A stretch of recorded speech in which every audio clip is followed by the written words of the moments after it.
Corruption முதலமைச்சர் விஜய் அவர்கள் கரப்ஷனுக்கு எதிராக இருப்பது உண்மைதான், அதையும் நாம் பார்க்கின்றோம். சில அமைச்சர்கள் இப்பதான் வாங்க ஆரம்பிச்சிருக்கிறாங்க. சில அமைச்சர்கள் சொல்றாங்க, எங்கிட்ட ஆடியோவே இருக்கு, அவங்க எல்லாம் ஓட்டுக்கு பணம் கொடுக்காம வந்துட்டாங்க தம்பி, நாங்கெல்லாம் ஓட்டுக்கு பணம் கொடுத்து வந்தோம், ஒரு 2% கூட.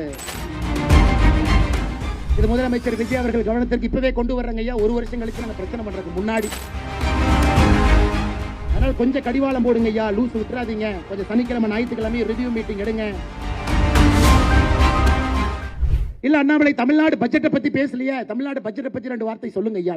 ஐயா இப்பதான் வந்திருக்கிறாங்க. நான் இந்த மாதிரி முதலமைச்சர் விஜய் சார் அவர்களுக்கு ஒரே ஒரு வேண்டுகோள் மட்டும்தான் வைக்கிறேன். ஐயா இந்த பட்ஜெட்டை பார்த்தோம், ஒரு 15,000 கோடி சேவ் பண்றீங்க, செலவினங்களை குறைக்க பாக்குறீங்க, 15,000 கோடி பிடிச்சு நிறுத்த பாக்குறீங்க. ஒரே ஒரு வேண்டுகோள் வைக்கிறேங்க ஐயா, நீங்கள் மிச்சம் பிடிக்கக்கூடிய 15,000 கோடியில முதல் 5,000 கோடி கிராமப்புறத்தில் இருக்கக்கூடிய நீர்நிலைகளை மேம்படுத்துவதற்காக அந்த 5,000 கோடி கொடுங்க. 5 வருஷம் 5,000 கோடி கொடுங்க. 5 வருஷத்துல அது 25,000 கோடி, பெரிய மாற்றம் நடக்கும். கர்நாடகாவில் சித்தராமையா அவர்கள் செஞ்சாங்க. அதனாலதான் ஒரு கிராமத்துக்கு போனாலும் லிப்ட் இரிகேஷன் ஸ்கீம், உபரி தண்ணீரை லிப்ட் பண்ணி கிராமத்துக்கு கொண்டு போய் கொடுத்துறாங்க. எல்லோரும் அமைதியாக நல்லா இருக்கிறாங்க. ஒரு 5,000 கோடி ஒதுக்குங்க ஐயா.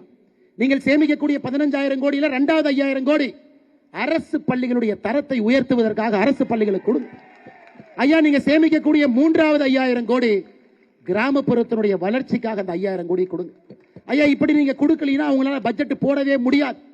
செலவுகள் வந்துகிட்டே தான் இருக்கும். ஒரு டிபார்ட்மெண்ட்டுக்கு பணம் வேணும் கேட்பாங்க, எல்லா மக்களுக்கும் பணம் வேணும்.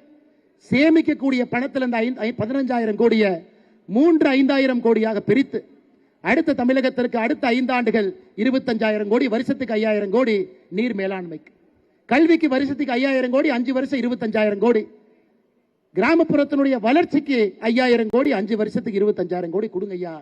தமிழ்நாடு நிச்சயமாக மாறும் மாறும் மாறும். இது மட்டும்தான் நாங்க உங்களுக்கு வீதிலடு அமைப்பு சார்பாக நாங்கள் சொல்லக்கூடிய யோசனைங்க ஐயா. இதை நீங்கள் செய்வீர்கள் என்று நாங்கள் நம்புகின்றோம். கரப்ஷன் நின்றுச்சுங்கிறாங்க, மறுபடியும் ஆரம்பிச்சிருக்கு, பார்த்துக்கிட்டு தான் இருக்கும். கரப்ஷன் முதலமைச்சர் விஜய் அவர்கள் கரப்ஷனுக்கு எதிராக இருப்பது உண்மைதான், அதையும் நாம் பார்க்கின்றோம். டெண்டர், பெரிய பெரிய டெண்டர்ல வாங்கல, பல அமைச்சர்கள் இப்பதான் வாங்க ஆரம்பிச்சிருக்கிறாங்க. அவங்கள ஓட்டுக்கு பணம் கொடுக்காம வந்துட்டாங்க. சில அமைச்சர்கள் சொல்றாங்க, எங்கிட்ட ஆடியோவே இருக்கு, அவங்கள ஓட்டுக்கு பணம் கொடுக்காம வந்துட்டாங்க தம்பி, நாங்கெல்லாம் ஓட்டுக்கு பணம் கொடுத்து வந்தோம், ஒரு 2% கூட தம்பி, 3% கூட தம்பி, 4% கூட. இது முதலமைச்சர் விஜய் அவர்கள் கவனத்திற்கு இப்பவே கொண்டு வர்றாங்க ஐயா. ஒரு வருஷம் கழிச்சு நாங்க பிரச்சனை பண்றதுக்கு முன்னாடி. நீங்க எப்படி இருக்கிறீங்க அதை உங்களுடைய அமைச்சர் பெருமக்களுக்கும் அதை அறிவுறுத்துங்க. நேர்மையான ஆட்சி. நீங்க நேத்து சுதந்திர தின உரையில சொன்னீங்க, தமிழகத்துல கரப்ஷனை நம்முடைய காலத்துல ஒழிப்புங்க ஐயா. நம்முடைய காலத்துல டிவிக்கு இருக்கட்டும், இந்த பக்கம் வீதரீடஸ் இருக்கட்டும், நம்முடைய காலத்துல அந்த கரப்ஷனை ஒழிப்பு நம்மால் முடியும். செய்து கொடுக்க துணிந்தவர்கள் நாம் இங்க இருக்கின்றோம். ஆட்சி அதிகாரத்துல யாரும் உட்கார்ல. இங்க இருக்கிறவங்க யாரு எம்எல்ஏ இல்ல, யாரு எம்பியா இருந்ததில்ல, யாரு மந்திரியா இருந்ததில்ல. அதை சொல்வதற்கான முழு தார்மீக சுதந்திரமும் பொறுப்பு நமக்கு இருக்கு. அதனால கொஞ்சம் கடிவாளம் போடுங்க ஐயா, லூஸ் விட்டுறாதீங்க. கொஞ்சம் சனிக்கிழமை ஞாயிற்றுக்கிழமை ரிவ்யூ மீட்டிங் எடுங்க.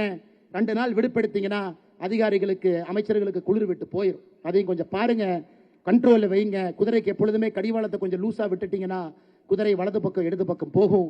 மக்கள் உங்கள் மீது பெரிய நம்பிக்கையோடு அந்த இடத்தை கொடுத்திருக்கிறாங்க. நீங்கள் தவறு செய்தாமல் அதை கொண்டு செல்ல வேண்டும் என்கின்ற அன்பான வேண்டுகோளையும் கூட இந்த நேரத்தில் வீதிலடு அமைப்பு சார்பாக சொல்லுவது என்னுடைய கடமையாக நான் கருதுகின்றேன். அருமை சொந்தங்களே, இது மட்டும் இல்ல, நான் அரசியல் பேசலாங்க ஐயா. நம்ம தான் அரசியல் பேசக்கூடாது, நீங்க வந்திருக்கு. நம்ம சமுதாய பணியை மட்டும் செய்வோம், அடிப்படை மாற்றத்தை செய்வோம். ஏன்னா மேடையில் இருக்கக்கூடிய அக்கா அருள்செல்வி அவர்களை நான் சங்கடப்படுத்த விரும்பல. அவங்க எல்லா அரசியல் கட்சிக்கு பொதுவானவங்க. ஐயா விவேக் அவர்கள் எல்லா அரசியல் கட்சிக்கு பொதுவானவங்க, எல்லாருக்கும் பொதுவானவங்க. நம்ம அரசியல் கட்சி இல்ல, சமுதாய கட்சி. சமுதாயத்துக்காக பாடுபடக்கூடிய ஒரு கட்சி. மக்களோடு நாம் இருக்கின்றோம். ஆனால் தொண்டர்களுக்கு ஒரே ஒரு வேண்டுகோள் வைக்கிறேங்க ஐயா. ஐயா 73 நாள் பொறுப்பே இல்லாம ஒரு இயக்கம் இயங்குவது ரொம்ப கஷ்டங்க ஐயா, ரொம்ப கஷ்டம். 73 நாட்கள் பொறுப்பு இல்லாம லீடர்லெஸ் கிரௌடா எல்லோரும் லீடரா இருப்பது பெரிய பாகியம். அப்பனா எந்த அளவுக்கு நீங்க ஈகோவை உடைச்சு, எந்த அளவுக்கு நீங்கள் எல்லாம் ஒரு இயக்கத்தின் மீது நம்பிக்கை வைத்து ஒரு தொலைநோக்கு பார்வையோடு இங்க வந்திருக்கிறீங்க.